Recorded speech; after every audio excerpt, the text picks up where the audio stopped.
Betty Hill, a licensed funeral director, here on Funeral Talk today at GardenHill Funeral Director Service. We're located at 579 Grove Street in Irvington, New Jersey. I received a question from a friend of someone who had lost a dear friend to a homicide. And they want to know, how do we move forward in preparing for the funeral arrangements for this person? And it was immediately after that death had occurred, this person was seeking information. And I just want to say to you that there are several ways to move forward with this. I would strongly suggest to the family, certainly give that family time to grieve, give that family time to arrange to be with their family members so that they can discuss many of the options that they will need to discuss, such as the finance, the type of service. And when I say to you the type of service, it is either a public or a private service. Some of those type of services may be necessary under the circumstances. Only you and your family will be able to determine that based upon your interaction or the reactions that you may have received.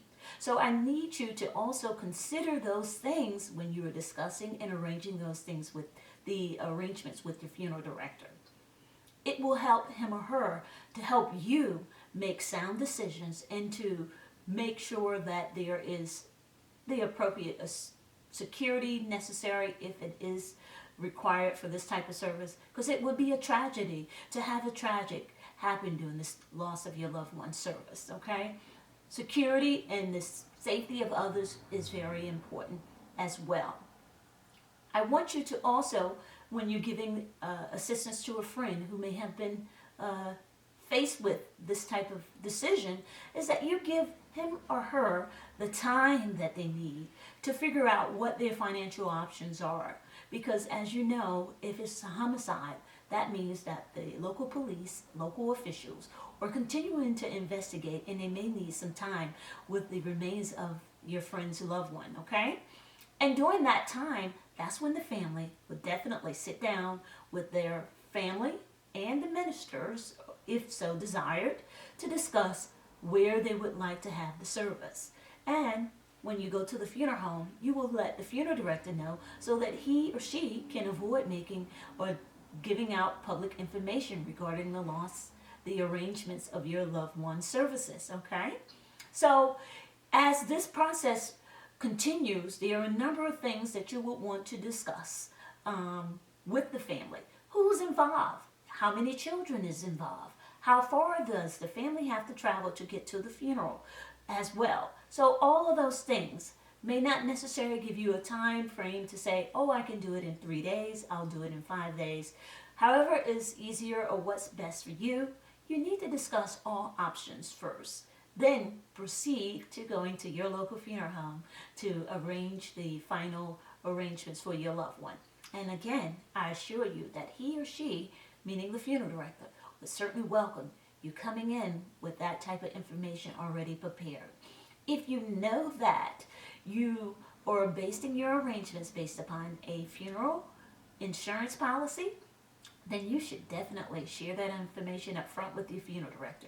If you know that you have no funds and you wish to proceed with whatever services that the state or crime victims compensation have available, then you will need to work closely with your crime victims advocate for information on what's available to you as well as the funeral home. Then you can make arrangements based upon those options if they are available. However, if they're not, you need to find out what other ways you can do it. And there are ways that it can be done, but you must discuss it with your friends and family. Remember, the loss of a loved one affects not just you, it affects the community, it affects an entire group of people. So sometimes information sharing on your needs and your desires is important to the people around you, because community people and leaders would like to be a part, but you must let them know where you need them the most. Again, I'm Betty Hill, a licensed funeral director here at GardenHill Funeral Director Service. Today on Funeral Talk, we share because we care.